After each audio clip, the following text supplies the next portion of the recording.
Star Walker Studios presents Game Master's Journey, your multi-dimensional RPG podcast.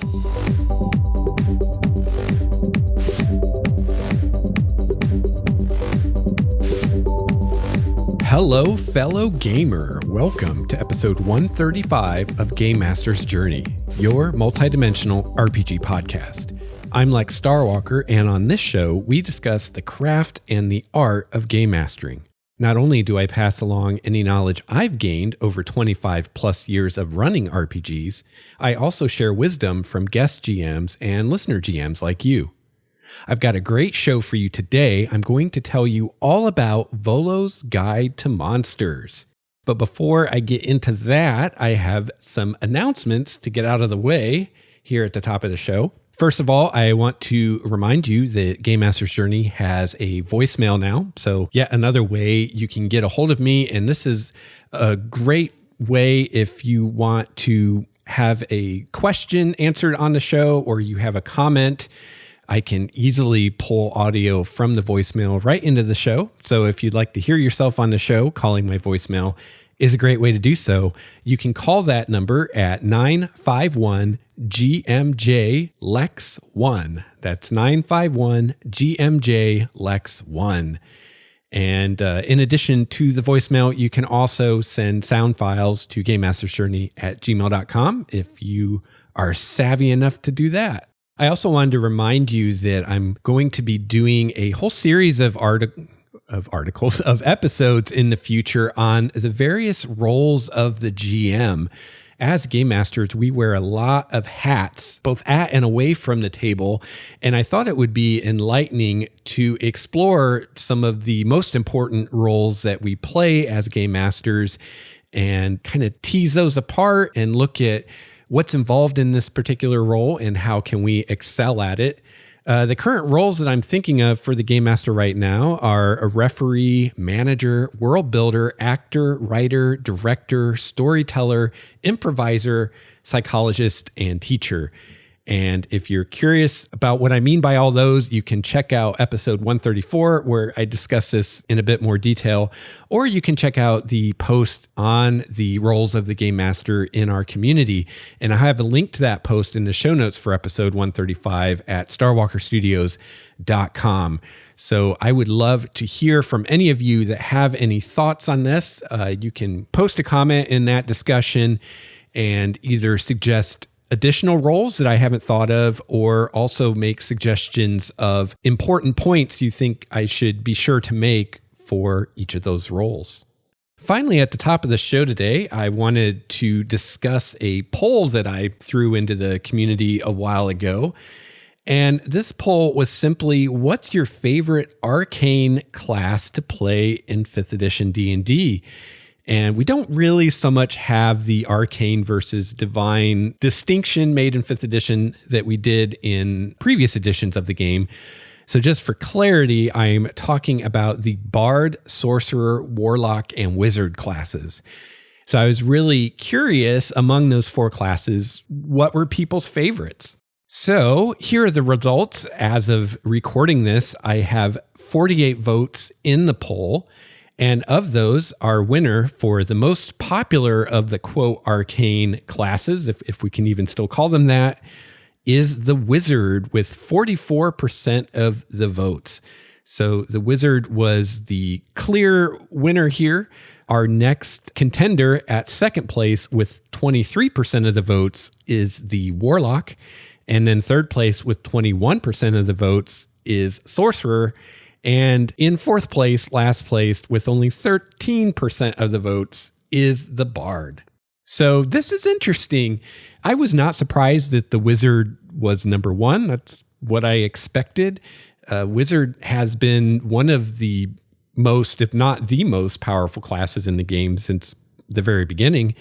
And so I'm not surprised that Wizard won. I was surprised, though, that the Bard came in last. I really thought the Bard would beat out the Warlock, which, I haven't been super impressed with the Warlock personally as a GM. I haven't played one as a player, but I've had players play them, and I haven't been that impressed with it.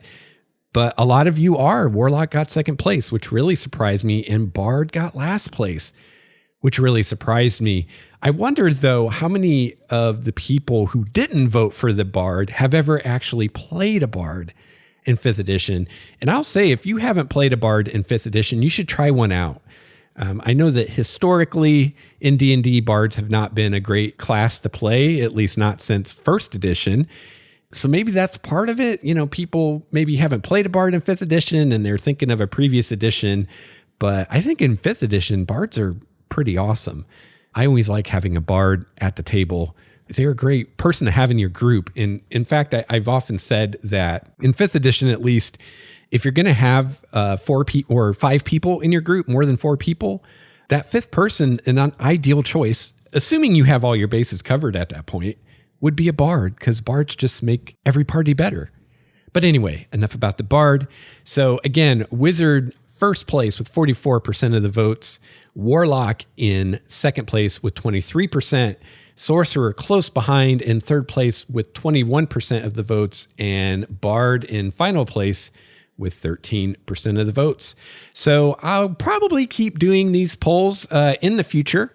So if you would like to suggest a poll question for a future episode, shoot me an email, gamemastersjourney@gmail.com. And I'll try to do more of these polls in the future.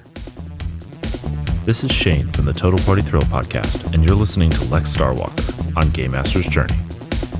I want to give a quick shout out to the patrons of Starwalker Studios. The support of the patrons makes this show possible. If you enjoy Game Master's Journey and you'd like to give a little back, becoming a patron is a great way to do so. Patrons get some cool perks like game material I make for Primordia and access to a special monthly podcast I produce just for the patrons. I'd also like to give a huge shout out and thank you to my Tier 4 patron, Mr. Steve Strickland. Let's hear it for Steve.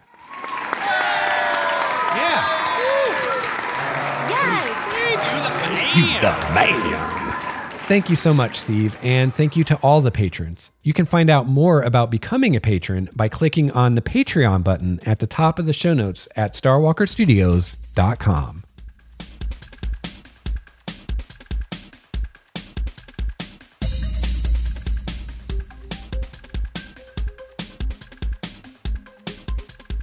So for our main topic today, I am going to be talking about Volo's Guide to Monsters. This is our newest supplement for 5th edition D&D, and I've had quite a bit of time now to pore over this, and I'm really happy to talk about this book today because I really like this book, and I'm going to be able to give a fairly glowing review of this book. It's not perfect. There are a few things about it I didn't care for, but overall, I really enjoyed this book, and I think it's a very worthwhile addition to have for the game, especially since we've had so little support for the game other than adventures. We've had, more adventures than you can shake a stick at for 5th edition, but as far as rules and character options and things like that beyond the 3 core books, we haven't had a whole lot, especially considering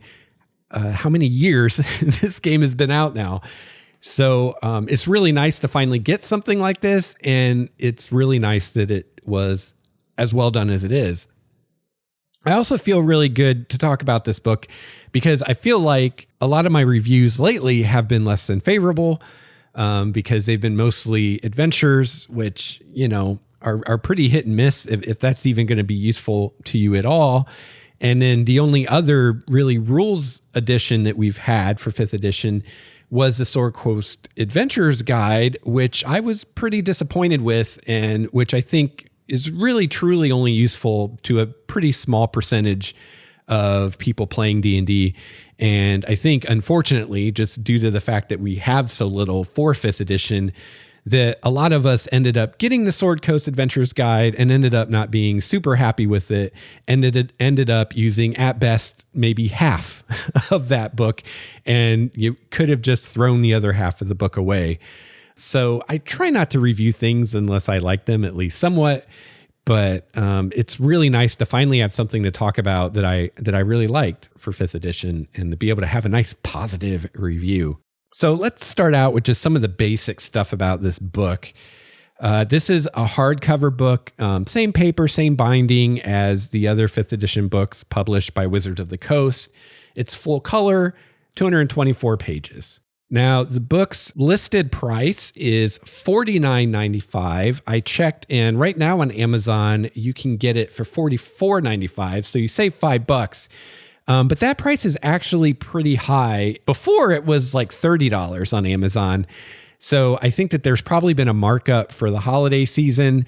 So, if you're wanting to get Volo's Guide and you're not made of money, I would hold off if you can and wait for that price to come down. It should come down back to where it was, which was like $29.97 on Amazon. As soon as the craziness of the holiday season is over, I'm sure we'll see it back around $30, which is where it should be. So, you can save $20 buying it on Amazon, which you could turn around with that $20 and buy another book maybe. And I will say, despite misgivings I had about this whole thing being supposedly told from Volo and Elminster's point of view, it wasn't nearly as obnoxious as I was afraid it was going to be. For the most part, the limit or the extent of things from Volo and Elminster's point of view are in sidebars or box text, which is really just adding fluff. And if you find Volo and Elminster as annoying as I do, you can just ignore all that stuff because it's not really adding anything as far as meaning to anything. It's just fluff. So you can ignore it for the most part. And so, yeah, not nearly as obnoxious as I was afraid it was going to be when I first heard that this book was going to be told from Volo and Elminster's points of view. So that's kind of the basics of the book. And now I'll start digging into more detail as to what's actually in it and what I think of it. So we start out with chapter 1, which is monster lore. And this chapter is a fairly extensive chapter. And we take a few types of monsters from the game and really get in depth on those monsters. So the first monster that they talk about in this chapter is the Beholder. So this talks about Beholder outlook and psychology. Beholders think very differently from humans. They have very alien minds, so it talks some about that. Also talks about how Beholders reproduce, which is something I've never thought or wondered about before, but turns out that the way Beholders reproduce is that when a Beholder dreams of another Beholder, sometimes this will create a warp in reality and a new Beholder just springs into existence right there. And then usually the two Beholders fight each other to the death because Beholders don't tolerate other Beholders very well. Now, you may either think that's really cool or you may think it's really stupid, but regardless, it's creative. There are also tables to generate physical characteristics for a particular Beholder. Things like body diameter, skin color, skin texture, eye color, iris shape, eye size, eye stalk texture, eye stalk shape, mouth shape, size, teeth shape, stuff like that. Kind of a little ridiculous in its granularity, but if you're using a Beholder for like a nemesis for the PCs, this will help you really flesh out, what that Beholder looks like. Or on the other hand, if you're using numerous Beholders in your campaign, this can help you differentiate between them so that they're all unique instead of just being carbon copies of each other. So that's pretty cool.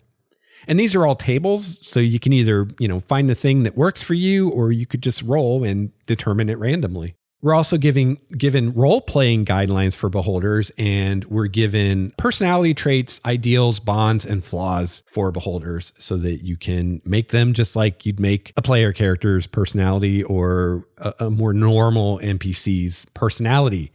We also are given some Beholder names. We have a section on battle tactics of the Beholders, and this is a really cool section, and I really enjoyed this. And you can take this and a lot of these ideas you can extrapolate to other intelligent flying creatures. These aren't necessarily things that are just something a Beholder would do, but are things that any intelligent creature with the ability to fly might use tactically when they're fighting against your PCs.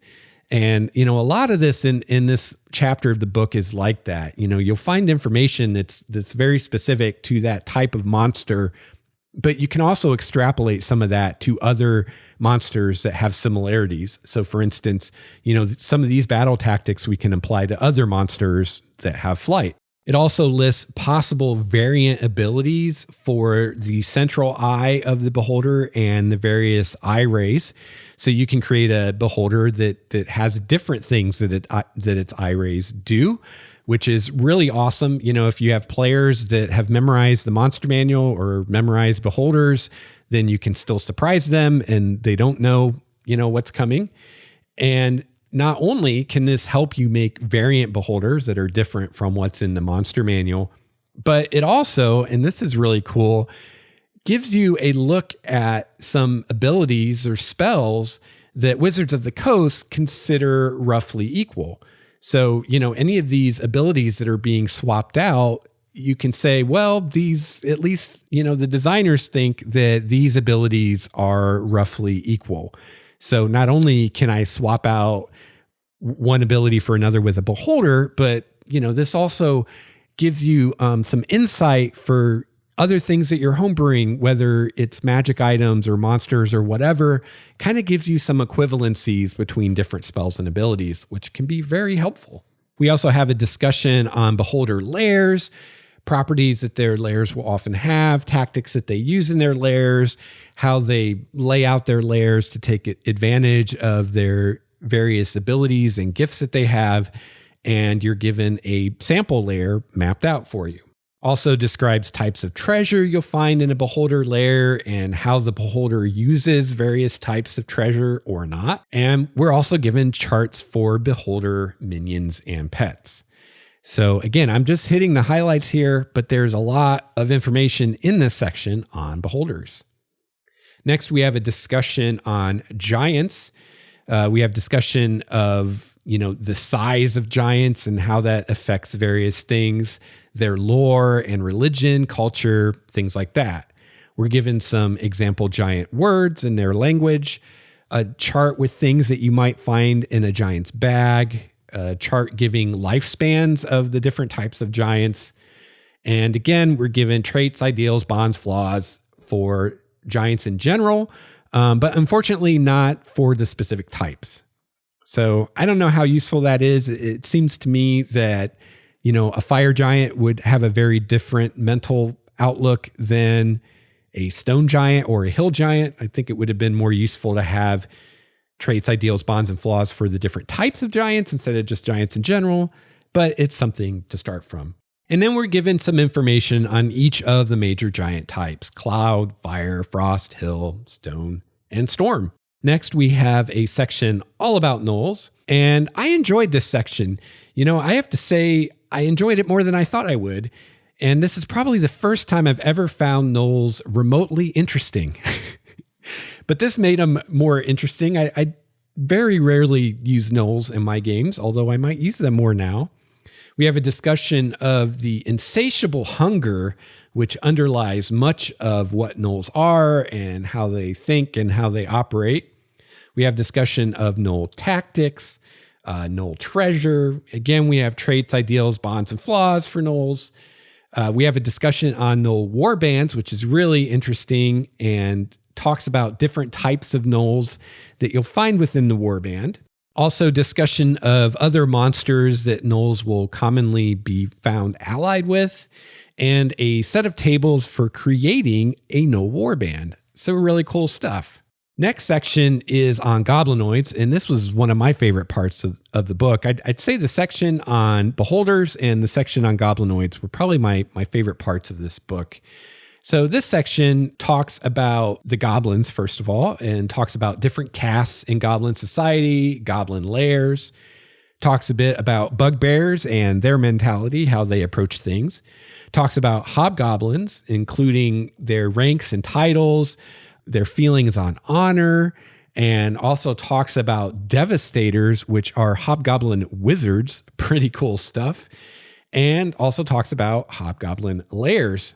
Then we have discussion of goblin hosts, which is where all these goblins come together and work together, and especially talks about how and why they come together and work together as a group. And then finally, we're given a sample Goblinoid war camp. Next, we have a section on hags. We have a great discussion here on how hags operate, how they prey on settlements, and also making deals with hags, which is a great way to bring hags into your campaign. Really cool section on making deals with hags.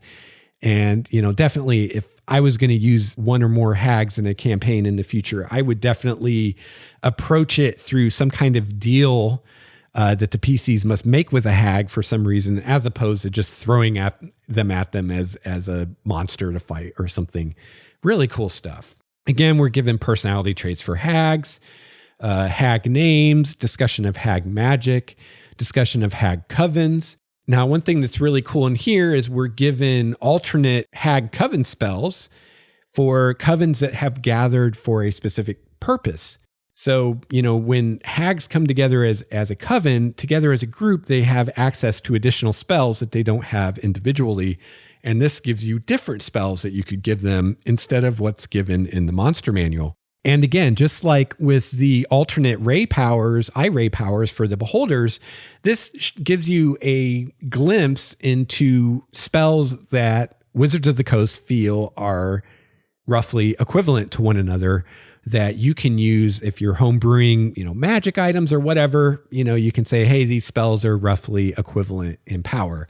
So that can be really useful to dungeon masters that are homebrewing stuff. Also, we're given some information to use when making hags legendary creatures. So we're given hag lair actions and regional effects. Really cool stuff. We're also given 2 new hags, the Annis hag, which is a mountain dwelling hag, and the Bahur, how you pronounce that, which is like a cold Arctic kind of hag. We're given tables for hag minions, what kind of minions they might have, and hag objects are discussed as well.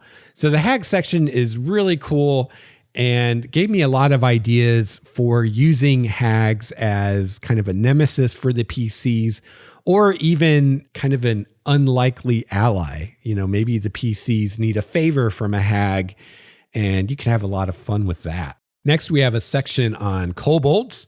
And in here, we've got some kobold names, as well as determining their scale color and scale pattern, tactics that the kobolds use, treasures that you might find in their lair, creatures that they'll ally with or keep as minions or pets. And we're given a sample kobold lair. However, for some reason, we don't have any personality traits for kobolds. Next up is the mind flayers. We're given a Scion variant for Mind Flayers, which is odd because there's no psionics in 5th edition, but there you go. There it is if you want that. Their history with the Gith is discussed. We are given personality traits for Mind Flayers, as well as some names, and an example Mind Flayer colony is mapped out for us. Also, oddly, there are some Mind Flayer magic items that are presented here. But before you get too excited, they're not as cool as you might think because they're only able to be used by Mind Flayers or their minions. So these really are kind of useless. I would have rather seen these as optional abilities that a Mind Flayer could have. It seems pointless to stat them out as magic items when player characters will never be able to use them. So yeah, I'm not sure what Wizards was thinking there. Kind of odd. Next up, we have a section on orcs. We have lots of discussion on the orc gods, orc culture. We are given personality traits for the orcs, discussion on half-orcs and orogs, and tanaruks, which are back and statted out in the bestiary section of the book. And for those of you that don't know, tanaruks were around in previous versions of the game, especially, for instance, I know they were around in 2nd edition, and they're basically kind of demonic orcs, basically. We then have an orc stronghold mapped out for us and discussions on orc treasure. Our next section is on the Yuan-ti. I honestly pretty much skipped this section. I could care less about the Yuan-Ti. I think they're kind of dumb. But hey, if you're into like snake people, there you go.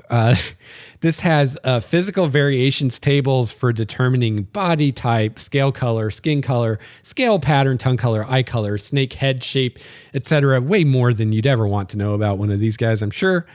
Optional traits and action options, personality traits, and a Yuan-Ti temple is given. So if you're in this snake people, have fun with that.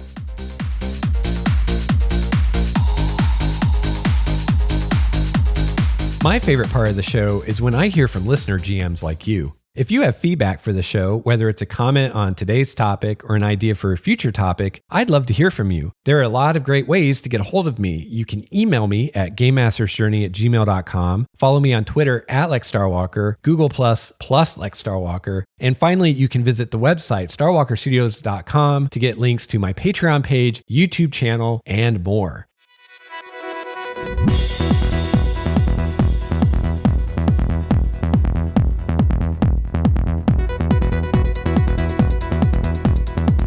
All right, so chapter 2 of the book is character races. Also, in addition to full-on new PC races, we have information given on playing some of the monsters as player characters. PC races that are added that get a full write-up in this are the Aasimar. Now, Aasimar are presented in the DMG already, but this is a full write-up of the Aasimar, and they have 3 sub-races: the Protector, Scourge, and Fallen Aasimar. This is probably about the only thing in this section that I would use. I like Aasimar. I have them in my homebrew world of Primordia, and this details them better than what we get in the DMG. So I'm definitely using this in my game. Next, we have the Furbolg. This race really overlaps with elves a lot. So I'm not really sure what this adds to your game unless you're using a world where there's no elves. I don't think any of the published campaign settings for D&D lack elves. I think elves exist in all of them, but maybe your homebrew world doesn't have elves, but you want to have some kind of nature-loving race there instead of the elves. So if that's your situation, maybe you could use the Furbolg, I guess, maybe. They kind of remind me of the Ogair from Wheel of Time a bit. We have the Goliath, we have the Kenku, we have the Lizard Folk, which is maybe one of the more usable and interesting options given to us in this chapter.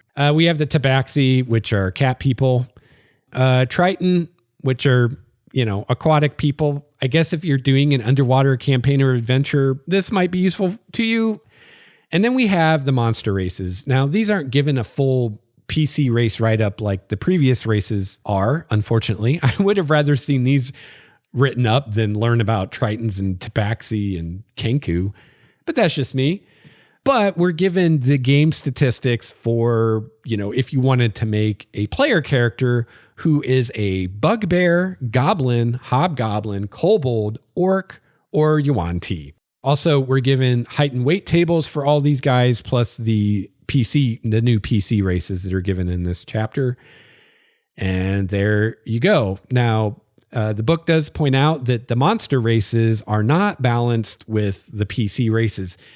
They may be either more or less powerful than regular PC races, but that's okay. Chapter 3 now is our bestiary, and there are a lot of new monsters in here. So let's tell you some of what's in here. Now, there are far too many for me to list out. It would get very boring to listen to, but here are some of the things we can find in this book, statted out for us. The Alhoon, the Babao demon, if that's how you say that, the Bargist, the Bodak, Boggle, Cave Fisher, Death Kiss, which is a beholderling thing. Few new types of dinosaur, the Dreogloth, the Elder Brain, Gazer, which is another little beholder creature. Few new types of Gnoll, couple new types of Hobgoblin, few new types of Kobold, the Lucrata, Maw Demon, Mind Flayer Lich, Neogi, few new types of Orc. Finally, we have an ox or cow in the game, for those of you that needed that. the Quickling, Redcap, Roth, Shadow Mastiff, Spawn of Kyus, Tanaruk, and a Yethhound. So again, that's just some of the monsters that are in here. There are a lot more in here. So, if you're considering getting this book and if a big part of your decision is which monsters are included in this, then I would recommend heading over to a bookstore or somewhere where you can flip through it and seeing what's all in there. So that's chapter 3 of the book. Appendix A is some more beasts. I mentioned they added a cow and a Roth to the game. Appendix B is more NPCs, and these are really helpful. We have a lot more NPCs that you can use, which is super useful. And, we have things like the Archdruid, the Archer, a Bard, a Blackguard. We also have specialist wizards like a Conjurer or an Evoker or an Abjurer, Martial Arts Adept, Master Thief, Swashbuckler, War Priest, 3 different types of Warlock, whether it's Archfey, Fiend, or Great Old One, and a Warlord. So I find these NPCs really helpful, and the more the merrier. And I really love that they went into some of the class specializations here, so we don't just have the mage NPC anymore. We can now have an evoker or a transmuter. And those wizards are also higher level, which is helpful too. And then in Appendix C, we have various monster lists. So we've got stat blocks by creature type, stat blocks by challenge rating, and creatures by environment. Now, unfortunately, these lists don't include the monsters from the monster manual. So you're going to have to combine them yourself. If you want a true list of, all the creatures in an aquatic environment, you're going to have to look at the list in this book and the list in the monster manual. Would have been nice if they put them together for you, but they didn't.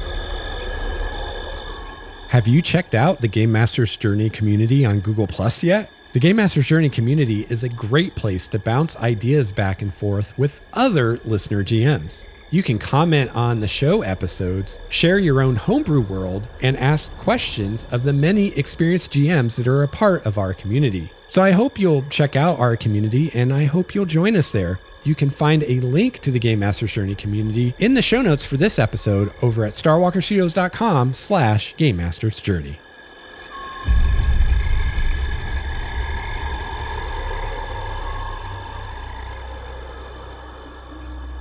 All right, so I've basically told you the highlights of what's in this book, what you can find in this book. So now we get to the bottom line. What do I think of this book? Do I think you're going to enjoy it? Things like that. So I think that this book is a great resource for all DMs of 5e Dungeons and Dragons. The discussion of tactics and culture and things like that of the various monsters in chapter 1 is super useful. And again, not only are these discussions useful for using those specific monsters and kind of bringing them to life more, but also you can extrapolate a lot of this stuff to other similar monsters, which makes it even more useful. Now, chapter 2, which is the section with new PC races and some of the monster races as player characters, is much less of a home run in my mind. And in fact, I think this is the weak part of the book. I think the book would have been better off without it, to be honest. And instead, I would have rather seen more monsters in the bestiary section and or 1 or 2 other monster types given an in-depth discussion. Now, one thing that I did enjoy was the little section at the end of the chapter about the monster races, where it gives you, here's how you would make a PC that's a goblin or a hobgoblin or a bugbear. But again, these aren't balanced with the regular PC races. So I think these are going to work best for you as a DM if you want to run an adventure or a campaign where all the PCs are monsters. In which case you don't really have to worry that, the bugbear isn't balanced with the human or whatever. If all the PCs are playing monsters, who cares? But because these aren't balanced with the other PC races, they could be problematic or at least present a challenge to you as a DM if you're going to have them mixed in with regular PC races. So, if you've got players playing elves and dwarves and humans, and then you got a player playing a hobgoblin, May work out fine, may not. Who knows? Playtesting is needed. So definitely, use those with caution. But, I really enjoyed having these, and it at least gives you some place to start from. For instance, in my world of Primordia, I've seriously considered making hobgoblins a race available for player characters.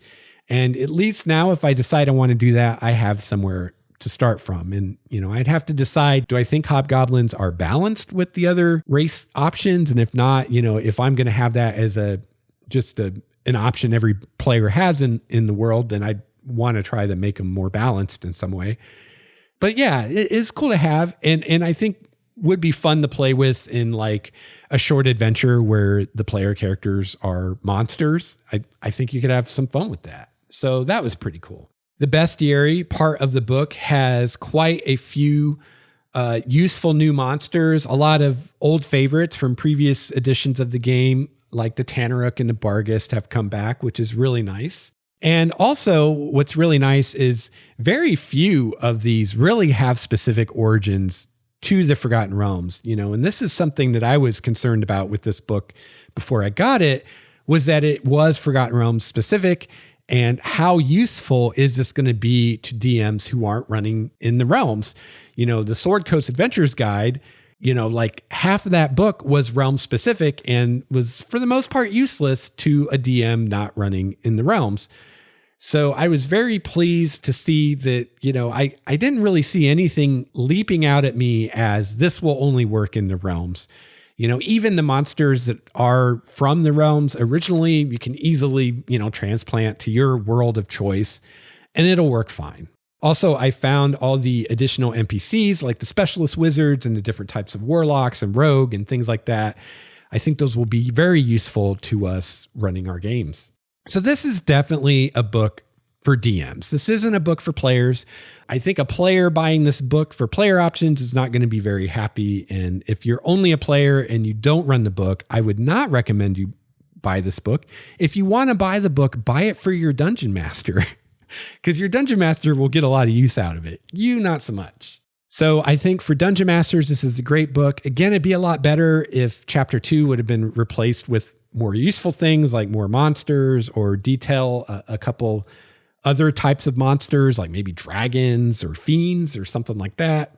But still, overall, this is a book for dungeon masters. If you're a dungeon master, I think you'll be pretty happy with it, even though chapter 2 might be useless to you. I think you'll be happy with it because it's quite a few new monsters to add to the game. And the monsters that are discussed in detail in chapter 1, there's a lot that you can get from that, not just for those monsters, but for other similar monsters as well. And also might kind of spur ideas of your own in similar veins as you see what the folks of Wizards have done here. So this is really only our second rules addition to the game since the core 3 books. And unlike the Sword Coast Adventures Guide, which was ultimately a disappointment, at least to me, and of limited use to those running outside of the realms, I think this book will be very useful to all DMs, no matter what campaign setting you're using. Even if you're using homebrew, I think this will be useful to you. More monsters are always good to have. And again, the discussions on the monster cultures and tactics, I think, will be very useful, especially to newer GMs to get your head around that kind of stuff. But even, I think, more experienced GMs will learn from that. I know I learned quite a bit and got a lot of great ideas from the discussions on the various monsters in chapter 1. So yeah, bottom line, again, like all my reviews, it really depends who you are, what you want from this. If you are a dungeon master and you're looking for new monsters, I think you'll be very happy with this book. If you're a dungeon master and you're looking for more advanced tactics and more detail on certain monsters, culture and how they think and how their societies work, and if you're lucky and the monsters you want to know about is one of the ones they talk about in this book, I think you'll be very happy with the book. And if you want both those things, if you want more in-depth knowledge on things like giants and goblinoids, and you want new monsters, then you're going to be super happy with this book. If you only play the game and you don't run the game, you're not a dungeon master, I don't think this book is for you. Despite chapter 2, I don't think this book is for you. The only thing that's really going to be useful to you is Chapter 2, and that's only if your DM allows any of those as PC options, which most likely your DM won't allow them, or at the very least isn't going to allow all of them. So I think this would be pretty much wasted money for you as a player, and I'd recommend instead buying the book and giving it to your Dungeon Master as a gift, because your Dungeon Master is going to get a lot of use out of it. And if your Dungeon Master decides to allow some of those PC race options, then I'm sure your Dungeon Master can share that information with you, which is just going to be a few pages out of the whole book. And also, I would say this book is not particular to the Forgotten Realms, despite the way it's marketed. I saw very little in here that was specific to the realms. In fact, I don't think I really saw anything that was super specific to the realms as far as the monsters that were supplied. They're all things that you could use in other settings. So that's awesome, and a bit of a relief for those like me who don't run in the realms, which is probably a lot of us, I would think. So, if you're running in another published setting, or you're running in your own setting, you're still going to find this book super useful, and I highly recommend it if you're a Dungeon Master.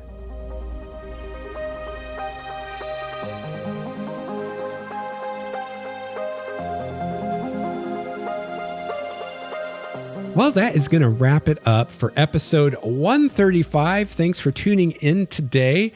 If you've gotten Volo's Guide to Monsters, I'd love to hear what you think about it. You could email me at gamemastersjourney@gmail.com. I'd love to hear what you think about it, or you could comment on this episode over at the Game Masters Journey community on Google+, and maybe we can have a community discussion about this book, what people like, what people didn't like. Me, overall, I'm a fan of it. I'm glad I got it. I'm definitely going to use it. There were some less than ideal things about it. I really wish Wizards would get away from this trying to sucker everybody into buying the book and instead make books that are for GMs and make books that are for players, so that we can be, 100% happy and using the thing that we buy. But they didn't ask me my opinion. So, what are you going to do? But I think this is a good book and a huge improvement over the Sword Coast Adventurer's Guide. And, if you've got the DMG and the Monster Manual and the Player's Handbook and you're wanting to get another supplement for D&D, this is the one I would get. So I hope that you have a chance to play your favorite RPG this week. I'll be back soon with another episode of Game Master's Journey. Until then, game on. This has been a Starwalker Studios production, your source for quality gaming and hobby podcasts. This episode's music courtesy of Cloudwalker, Transboy, Renfield, Stanko, and Ish. See the show notes for more details at starwalkerstudios.com/Game Master's Journey.